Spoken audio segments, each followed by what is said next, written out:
Dr. James Carter and Victor Hale stood frozen as the towering figure before them observed their every move. The air around them felt heavier, charged with an energy neither of them could explain.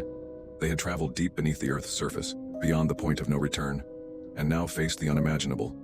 A city of beings not of their world. The being stepped closer, its movements fluid yet unnerving. "You are trespassers," it intoned, "but perhaps you are also worthy." James swallowed hard, his mind racing. Worthy of what? The figure gestured toward the city. Of knowledge. Of becoming one with the truth of existence. Victor's instincts screamed at him to run, but there was nowhere to go. The walls that had sealed behind them left only one path: forward. Reluctantly, they followed their guide through the massive gates of the city.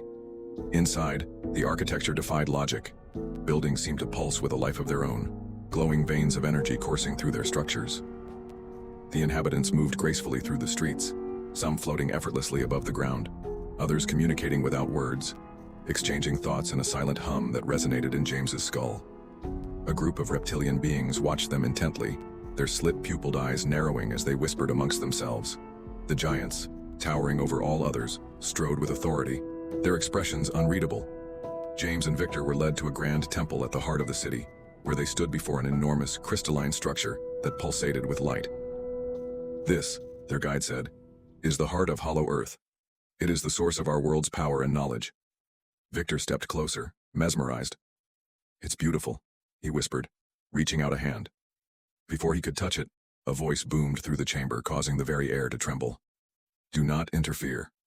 The ground beneath them cracked, and suddenly James felt himself being pulled backward.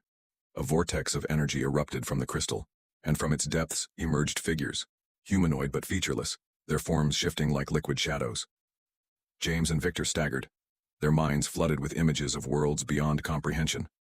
Other realms, other times. Then, a vision of Earth, but not as they knew it. Cities lay in ruins, civilizations lost, swallowed by the wrath of something unseen. "The balance must be kept," their guide spoke gravely. "You now carry the burden of knowledge, but knowledge comes at a price." Before James could ask what that price was, darkness consumed them. When he opened his eyes, he and Victor were no longer in the city.